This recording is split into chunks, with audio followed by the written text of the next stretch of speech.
Hello everyone, आप सब कैसे हो। इस बार हम कंटिन्यू कर रहे हैं वे ऑफ चॉइस एपिसोड 3। अब मेरे पास कोई एपिसोड का डेट नहीं है और अब हम प्रॉपर शेड्यूल फॉलो करेंगे जो है हर सैटरडे। तो बिना टाइम वेस्ट किए चलिए सीधा स्टोरी स्टार्ट करते हैं। ये जो मिस्टेरियस आदमी है ये डीमन ट्राइब से आया है और जो रेड कपड़े वाली प्रिंसेस है उसका नाम लुओ लुओ है और वो स्पिरिट ट्राइब से बिलोंग करती है। ये डेमन आदमी यहाँ सिर्फ एक ही पर्पस से आया है, उसे मारने के लिए। अगर स्पिरिट ट्राइब की प्रिंसेस ह्यूमन कैपिटल सिटी में मर जाती है तो बहुत बड़ा मिसअंडरस्टैंडिंग हो जाएगा। फिर ह्यूमंस और स्पिरिट ट्राइब के बीच वॉर शुरू हो जाएगी और उसके बाद डीमन ट्राइब भी इंटरफेयर करेगी। शॉर्ट में बोले तो सब ट्राइब्स वॉर में घुस जाएंगी और बैटल होना पक्का है। लुओ लुओ अपना डिवाइन वेपन निकालती है जिसका नाम है रेन विप। इसका रैंक है नंबर 17, लेकिन मास्क डीमन इस वेपन से बिल्कुल नहीं डरता क्योंकि लुओ लुओ के मेरिडियंस ऑलरेडी ब्लॉक्ड हैं। मतलब वो अपनी फुल पावर यूज ही नहीं कर सकती। इसलिए डेमन को लगता है कि वो उसे सिर्फ 10 सांसों के अंदर मार सकता है। लेकिन लुओ लुओ पहले से ही अपना अल्टीमेट अटैक रेडी कर चुकी होती है और वो रिलीज करती है एम्परर फैंग। तभी अचानक लुओ लुओ को एक बहुत बड़ा एनर्जी सर्ज फील होता है। पता चलता है चांग शेंग यहाँ आ चुका है और सिर्फ आया ही नहीं, उसने एक फॉर्मेशन भी प्रिपेयर कर दिया है जो बेसिकली एक पावर बूस्ट फॉर्मेशन है। सिंपल वर्ड्स में बोले तो एक बफ। ये देखकर डेमन आदमी शॉक हो जाता है। उसे समझ ही नहीं आता कि चांग शेंग इस फॉर्मेशन के अंदर कैसे आ गया। चांग शेंग शांति से जवाब देता है कि ये फॉर्मेशन समझना बहुत आसान था। ये सुनकर डेमन उसकी एबिलिटी की तारीफ करता है, लेकिन फिर कहता है असली ओपोनेंट वो नहीं है। असली ओपोनेंट है ब्लैक रोब लॉर्ड। शुरू से ही ब्लैक रोब लॉर्ड ने हर पॉसिबिलिटी कैलकुलेट कर ली थी। जब चांग शेंग ये नाम सुनता है तो वो तुरंत समझ जाता है कि ये वही आदमी है जो ह्यूमन ट्राइब का सबसे मिस्टीरियस ट्रेटर है और अब वो डीमन ट्राइब ज्वाइन करके उनका मेन एडवाइजर बन चुका है। और ये डेमन आदमी अब प्लान करता है कि वो अपनी ही बॉडी को सैक्रिफाइस करेगा। वो डेमन का सीक्रेट वेपन अपनी ही बॉडी में घोप देता है और अचानक एक बहुत बड़ा मीटियर स्टोन प्रकट हो जाता है जो दोनों पर गिरने वाला होता है। लेकिन चांग शेंग बिल्कुल भी घबराता नहीं है, पूरी तरह काम रहता है क्योंकि उसे पहले से पता है कि इस अटैक को कैसे रोकना है। एक बार फिर सब कुछ 3000 टाओ स्क्रिप्चर्स में लिखा हुआ था।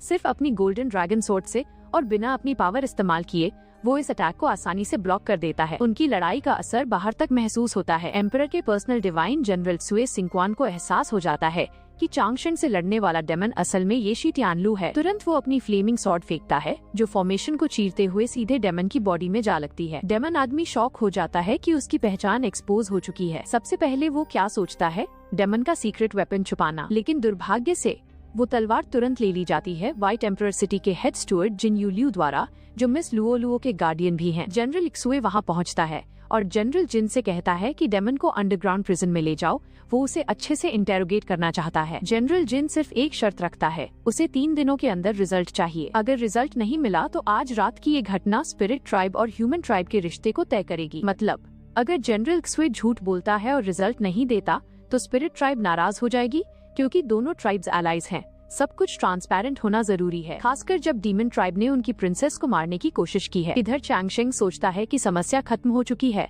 तो वो वहाँ से निकलकर अपनी कल्टीवेशन जारी रखने का सोचता है। जनरल जिन उसका धन्यवाद करता है और उसे इनाम देना चाहता है, एक व्हाइट जेड जो कीमत में 10,000 गोल्ड कॉइन्स के बराबर है। लेकिन चांग शेंग विनम्रता से मना कर देता है, कहता है कि उसे इसकी जरूरत नहीं है। ये सुनकर जनरल जिन को उसमें और ज्यादा दिलचस्पी होने लगती है। उसे यकीन ही नहीं होता कि किसी ने इतना कीमती इनाम रिजेक्ट कर दिया। इसी बीच मिस लुओ शेंग यानी लुओ लुओ अपने पास्ट का सपना देखती है। उसका एक बड़ा सपना है अपने पिता की महान सक्सेसर बनना, लेकिन किस्मत उसके रास्ते में रुकावट बन जाती है क्योंकि princess Luo Luo mixed blood के साथ पैदा हुई थी। उसकी बॉडी में ह्यूमन ब्लड और स्पिरिट ब्लड दोनों हैं, जिसकी वजह से उसके मेरिडियंस बहुत कमजोर हैं। स्पिरिट ट्राइब का मेन एडवाइजर बहुत चिंतित है कि प्रिंसेस शायद हमेशा के लिए अर्ली स्टार कंडेंसेशन स्टेज में ही फंसी रह जाए। उसके पिता स्पिरिट ट्राइब के लीडर व्हाइट एम्परर एक कमजोर सक्सेसर नहीं चाहते, इसलिए वो अपनी बेटी को 3 साल का समय देते हैं।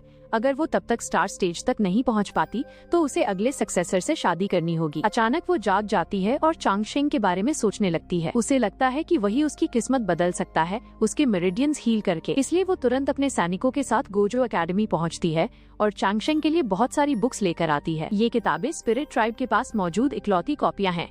इनके पास जो बॉक्स रखा है उसमें दुनिया भर के कल्टिवेटर्स को चाहिए ऐसे रेयर मेडिसिनल प्लांट्स हैं और उसके पास एक खजाना भी है, नाइट पर्ल, जो साउथ सी ड्रैगन ट्राइब का है। लेकिन हम चांग शेंग की पर्सनालिटी जानते हैं, उसे सिर्फ बुक्स में इंटरेस्ट है, खासकर लिशान सॉर्ड सेक्ट की मेन सॉर्ड टेक्निक के मैनुअल में। वो शॉक हो जाता है क्योंकि इस सॉर्ड टेक्निक का मालिक दुनिया का नंबर 1 सॉर्ड्समैन है जिसने इसे कभी किसी को पास नहीं किया। तो सवाल ये है, उसने इसे कॉपी कहाँ से किया? लुओ लुओ कहती है उसके पास जो किताब है वो ओरिजिनल है। फिर लुओ लुओ कहती है कि वो उसकी डिसाइपल बनना चाहती है और साथ में कल्टिवेशन करना चाहती है। उसकी वजह है अपने मेरिडियंस हील करवाना। टियानडाओ एकेडमी और जायसिंग एकेडमी के प्रोफेसर्स भी उसे क्योर नहीं कर पाए, इसलिए उसकी आखिरी उम्मीद है चेन चांगशेंग। लेकिन चांगशेंग सोचता है ये सब बस एक कोइंसिडेंस है।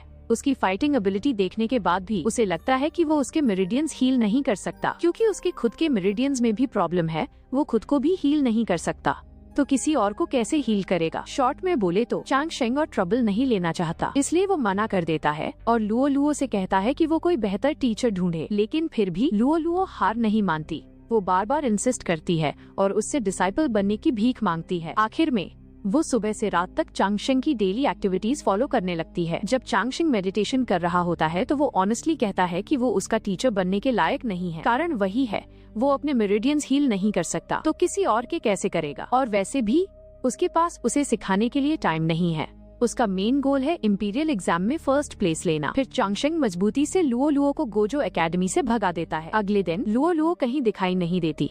पूरा दिन वो नहीं आती और चांगशेंग को बहुत गिल्ट महसूस होने लगता है। वो सोचता है शायद वो उससे बहुत हार्श हो गया। जैसे ही वो बुरा महसूस करना शुरू करता है, अचानक गोजो एकेडमी की दीवार टूट जाती है और पता चलता है ये लुओ लुओ ने किया है। वो अभी भी हार मानने को तैयार नहीं है। वो अभी भी उसकी डिसाइपल बनना चाहती है। उस समय चांगशेंग नहा रहा होता है। वो जल्दी से बाहर निकलता है और सीनियर टैंग से मिलने जाता है। वो लुओ लुओ के डिसाइपल बनने की बात बताता है। ये सुनकर सीनियर टैंग बस हंसते हैं और सिर हिलाते हैं। वो कहते हैं कि लुओ लुओ की प्रॉब्लम असल में छोटी है, तो चांगशेंग इतना डर क्यों रहा है। पहले चांगशेंग इससे भी बड़े प्रॉब्लम्स का सामना कर चुका है, जैसे किस्मत को बदलना, उसे चैलेंज करना, यहाँ तक कि आसमान और धरती के लॉस को भी चुनौती देना। उसने एक्सयू एक्सीजी नाम के एक जनरल से भी लड़ाई की थी और अब वो गोजो एकेडमी में है जो कभी पूरी दुनिया के खिलाफ खड़ी हो गई थी। उन सब के मुकाबले ये प्रॉब्लम बहुत छोटी है। चांगशेंग जवाब देता है कि उसके पास ज्यादा समय नहीं है। अगर वो अपनी किस्मत नहीं बदल पाया तो वो ज्यादा समय तक जिंदा नहीं रहेगा। सीनियर टैंग उसे सलाह देते हैं कि किसी को नहीं पता वो कितना जिएगा, लेकिन उन्हें यकीन है कि चांगशेंग लंबी जिंदगी जिएगा, इसलिए उसे अपना दिल बंद नहीं करना चाहिए और उसे उस लड़की की इच्छा सुननी चाहिए। हैरानी की बात ये है, चांगशेंग एक नशे में आदमी की बात मान लेता है। वो तुरंत लुओ लुओ से मिलने जाता है जो डिवाइन कैपिटल छोड़ने वाली होती है। लेकिन टीचर स्टूडेंट वाली बात शुरू होने से पहले ही टीचर काओ वहाँ आ जाते हैं। वो गोजो एकेडमी के इंपीरियल एग्जाम में शामिल होने के खिलाफ हैं, क्योंकि एकेडमी में सिर्फ एक ही स्टूडेंट है। इंस्ट्रक्टर सिन समझाते हैं कि पैलेस एक चिंगटिंग बैंक्वेट रखेगा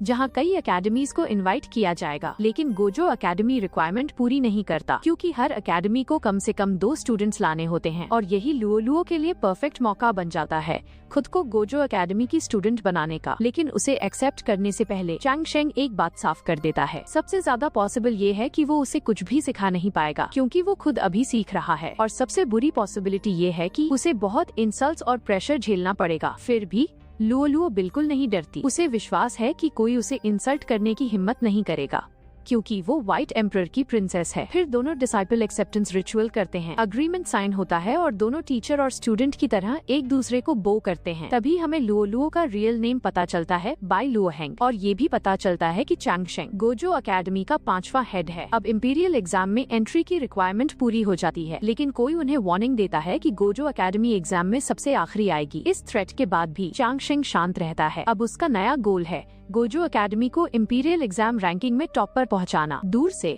वो मेड देख रही होती है जिसने पहले टीचर काओ को ब्राइब किया था। वो एक लेटर लिखती है, ग्रीटिंग्स यंग मिस, आज डिवाइन कैपिटल एकेडमीज का प्रिलिमिनरी एग्जाम शुरू हो रहा है। स्गाइलिंग का यंग प्रीस्ट भी एग्जाम में शामिल हुआ है, लेकिन वो बहुत एरोगेंट है और मास्टर उसे पसंद नहीं करते। फिर भी ग्रेट लीडर ने उसे गोजो एकेडमी में एंटर करने दिया। वो पहला इंसान है जिसे ग्रेट लीडर ने खुद चुना है, इसलिए चिंता मत कीजिए, मैं शुआंग उस पर कड़ी नजर रखूंगी। इससे हमें पता चलता है कि मेड शुआंग सू यूरोंग की सेवा करती है और जो मास्टर का जिक्र हुआ था वो उसके पिता सू सीजी हैं। अभी तक हमें नहीं पता कि शुआंग की नीयत अच्छी है या बुरी। एक स्पाई होने के नाते अगर वो अपने साइड को बिट्रे कर दे तो वो पूरी स्टोरी को बदलने की ताकत रखती है। ऐसा लगता है कि शुआंग शायद बिट्रे कर सकती है, क्योंकि वो रिपोर्ट करती है कि चांगशेंग एरोगेंट है। इसी बीच टीचर काओ एक यंग मास्टर से मिलता है जो रिटन एग्जाम का टॉप कैंडिडेट माना जा रहा है। ये यंग मास्टर दूसरों को बुली करना बहुत पसंद करता है और उसका अगला टारगेट है चांगशेंग। वो उसकी नेक तोड़ना चाहता है। क्या ये सच में होगा? खैर, ये यंग मास्टर स्टोरी को बहुत ज्यादा इंटरेस्टिंग बना देगा। उसका रोल धीरे धीरे आपकी इमोशंस को एक एक करके निकाल देगा, भले ही आपको पता हो कि अंत में चांगशेंग ही जीतेगा। नेक्स्ट पार्ट के प्रीव्यू में ये यंग मास्टर सीधे चांगशेंग के पास आता है, उसे नीचा दिखाता है, उसकी रेपुटेशन खराब करता है और अपना कल्टीवेशन लेवल भी दिखाता है। वो चांगशेंग को नीचे गिराने के लिए सब कुछ करता है, लेकिन चांगशेंग फिर भी बहुत काम रहता है। और अगले पार्ट में हमें चांगशेंग का सेकंड डिसाइपल भी देखने को मिलेगा। एक फन फैक्ट, आगे चलकर गोजो एकेडमी में चांगशेंग के बहुत सारे स्टूडेंट्स होंगे, क्योंकि वो एकेडमी का हेड है। लेकिन उसके कोई भी स्टूडेंट परफेक्ट नहीं होंगे, कुछ के मेरिडियंस डैमेज होंगे जैसे मिस लुओ, और कुछ अपनी पावर कंट्रोल नहीं कर पाएंगे जैसे कोई पोजेस्ड हो। शॉर्ट में बोले तो चांगशेंग के सभी स्टूडेंट्स में कमजोरियां होंगी, कोई भी पूरी तरह नॉर्मल या परफेक्ट नहीं होगा। मुझे अभी पता चला कि इस डोंगहुआ का एक लाइव एक्शन वर्जन भी है जो लगभग 6 साल पहले रिलीज हुआ था। इसका मैंडरिन टाइटल है JTNG और इंग्लिश में इसे द फाइटर ऑफ डेस्टिनी कहा जाता है। हालांकि स्टोरी में कुछ डिफरेंसेस हैं। लोग कहते हैं कि डोंगहुआ नॉवेल को ज्यादा क्लोजली फॉलो करता है और एनिमेटेड वर्जन सीजन 5 तक पहुंच चुका है, लेकिन एपिसोड्स वहीं रुक गए और आगे कंटिन्यू नहीं हुए। ठीक है, इस वीडियो के लिए इतना ही। जो भी अंत तक देखे बहुत धन्यवाद। आज का मैसेज, मुश्किल होने पर भी अच्छा इंसान बने रहो। मिलते हैं नेक्स्ट वीडियो में। Bye bye.